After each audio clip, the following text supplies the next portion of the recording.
Hi everyone, welcome back. Today I wanted to talk about the subject of manifestation. Um, it's a term that a lot of you will have heard before. It's this concept that has become more and more popular over recent years. It's taken on kind of a mind of its own, really. There's so many people talking about it and teaching their methods. There's so many people seeking out how they can do it. Um, but what is manifestation? Is it real? Can anyone do it? These are questions that I know I found myself asking at one point. Um, so manifestation is this idea that we can create things that we want in our lives um, by changing the way that we think about these things. So, for example, you are wanting something, but thinking that we're not worthy of the thing, or thinking that it would be too difficult to obtain for us for whatever reason we're putting in there. So, to manifest the thing, we have to look at ourselves and figure out why we don't feel worthy and address the limiting belief there that is holding us back and telling us that it's too difficult. What is this belief there that's telling us this is too difficult, this is not for me, I can't have this, even though it's something that I really want. Um, so manifesting, it's not like a magic trick that lands our dream life into our laps, as it can be kind of portrayed sometimes. Um, and I've come to learn myself that it's a way of life. So, to attract the things that we want in our lives, we need to live in a way that is a vibrational match for those things. So, if, for example, if I wanted to lose weight, I cannot simply change my thoughts from negative to positive. I can't just change the way I think and that will make it happen. I need to take action. So I would need to start living my life as if I'm already at my end, at my ideal weight, whatever the example there for you is. So you visualize what it is that you want, and then you visualize what your happy ending, what does your end goal look like for this manifestation? Um, so I might visualize what I would look like. I might visualize how I would act, what kind of person I would be, and I would then need to start taking action to be that person now, be that version of myself. That version of me might eat better, exercise regularly, take certain measures to keep on top of my mental health. And so I would try to take responsibility for my thoughts and my actions and begin to live my life as if I'm already at the end goal. So the process is very empowering because once you start to test it out, you begin to notice how powerful your thoughts are, really. Um, an example of how your thoughts might create your reality, create your manifestation, could be that you're looking for a job. Okay, so you have this sudden motivation that you need to find work. You're excited, you're very positive about the process. You might tell people you're looking for a job, you're applying for a few things online, you're looking at shop notice boards, all these different avenues. And soon you might have found one or two in the shop or online. Maybe one or two people have said, oh, I know of this job coming up. So soon you have three or four possibilities lined up, and you can see the pros of each one. They all look great. And you feel great about this. Okay. So you're motivated. And then you have a day that is particularly stressful, okay? Like you have a really bad day, everything's going wrong, you're really stressed out. And by the end of that day, none of the jobs that you had lined up seem like they're the right fit anymore. Maybe your thoughts start going into overdrive and picking out all of the cons of each job. So over the next few days, the possible jobs begin to fall through for one reason or another, and you're back at square one. So successful manifestation requires your thoughts to be positive and motivated because this creates an energy around you that is prime for creating. So when you were positive and motivated, you created these opportunities for yourself. Um, and then you dip into the negative, and this takes over your energy, and the jobs fall through. Okay, so it's okay to dip into negative thinking. It's okay to have a bad day, as long as we don't let that take over our energy as a whole. Um, we can have a bad day, but think, but it's okay because better times are coming, and really trying to change the way that we're thinking about things.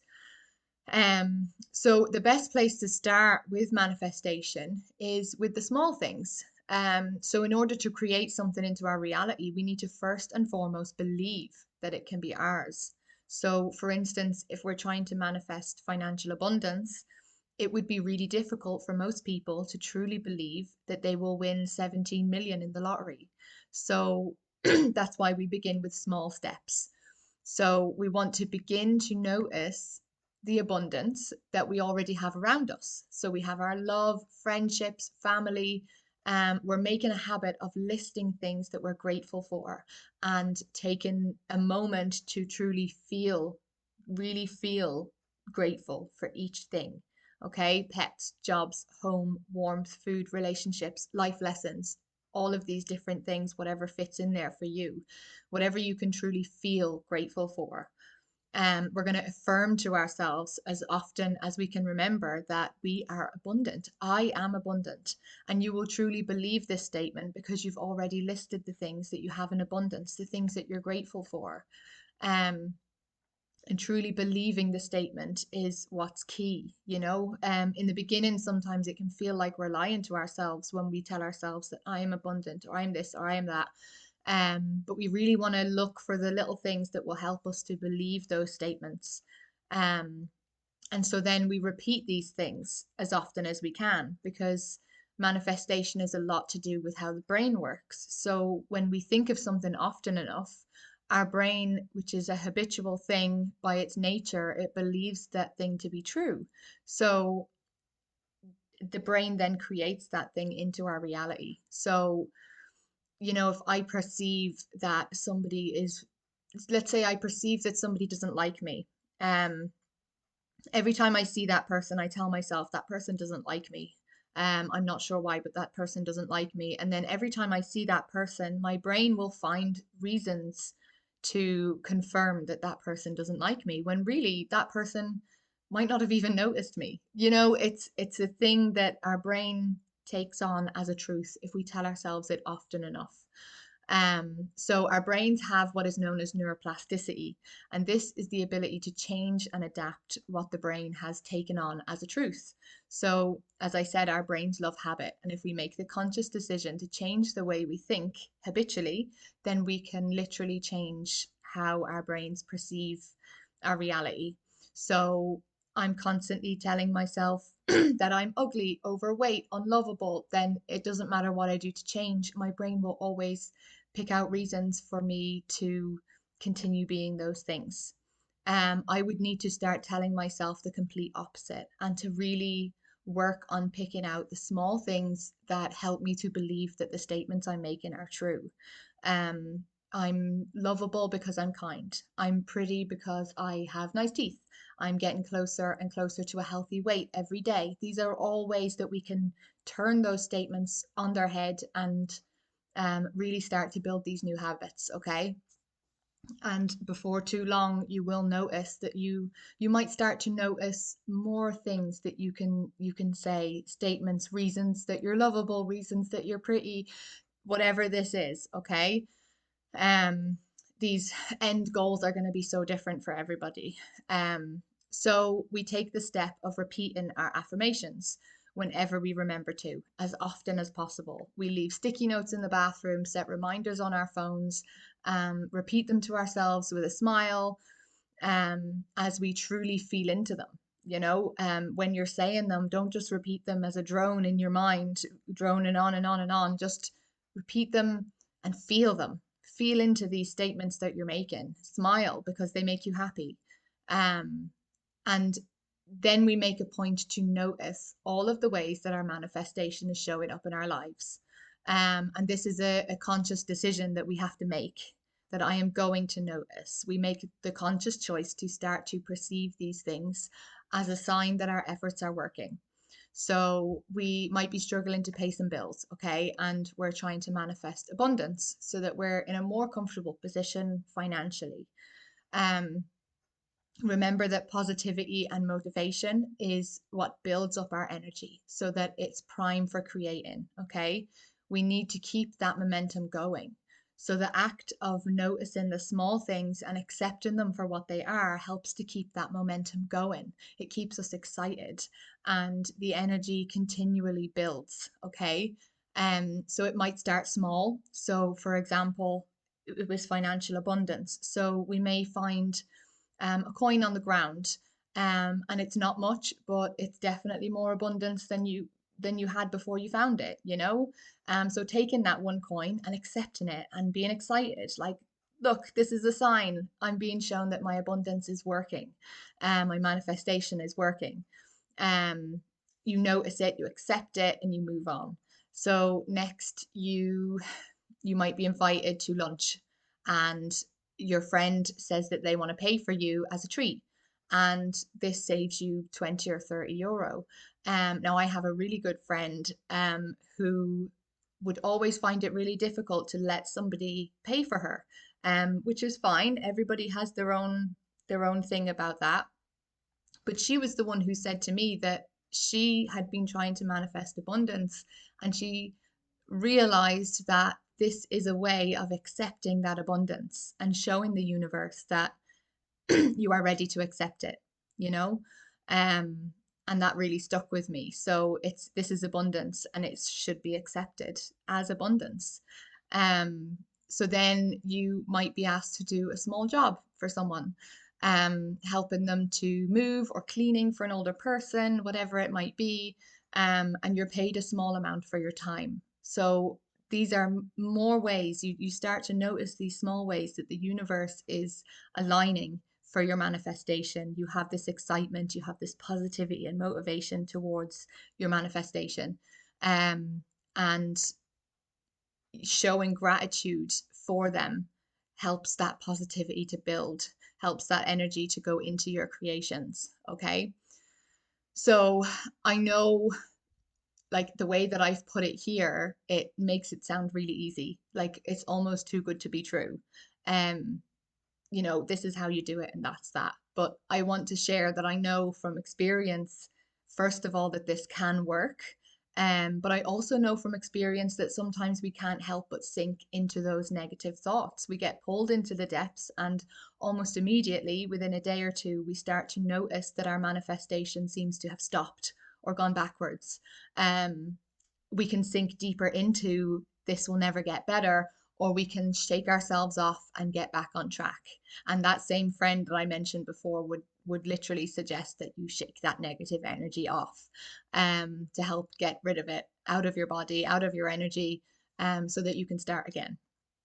So the key here is that we have the power to change our perceptions around the situations we find ourselves in. We're not asking the universe to create things for us. We are assuming that those things are there if we want them, and we're aligning ourselves to them. So we're creating for ourselves a reality where those things are present. So that is my little bit about manifestation. Um, if you have any experiences or anything that you'd like to share, please put it in the comments. I would love to read them. Or if you had anything that you would like to add that in. Like I said, this isn't a quick fix. It's not a magic trick. It's something that it's a way of life. As I said in the beginning, it's a way of life. This is something that we have to live through. And it takes time, but the more we can stay in that positive mindset towards our manifestations, the easier they will come about, and allowing ourselves to live our lives, not sitting and waiting for our thing to happen. If we think that we can put it out there and be positive about it and then sit back and it will just happen, that's not how it's going to happen. It's called a bridge of incidents. So we have to live our lives as normal. We go and do the things that we need to do, and we go to the places we need to go, and then following our intuition. So, you know, you might take the same route to work or to the school or wherever it is that you're going, and then you go to the same shop afterwards or whatever. And then one day you think, actually, I think I'm going to go to this shop instead. I never go there, but I want to go there today. And it's just this kind of impulse. Follow those impulses, because this is how the universe puts things there for us to have that manifestation show up. So you might go to this other shop or this other place, wherever it is that you're going, and then you bump into somebody that you haven't seen in a while, and lo and behold, they have this opportunity for a job that you wouldn't have known about if you hadn't bumped into them, you know? Um, so living your life as normal, in positivity and following those impulses, those intuitions, that is how our manifestations tend to come about. You don't normally notice your manifestation happening as it's happening. Usually it's after the fact, you know, something happens, all of a sudden you have the thing, and then you look back and think, oh, see how that came about? I didn't even realize that was happening. All these random, what seems like random, things that happened that actually led to this thing happening for me. Okay. Um, yeah, so that is my little video on manifestation. Thank you for listening.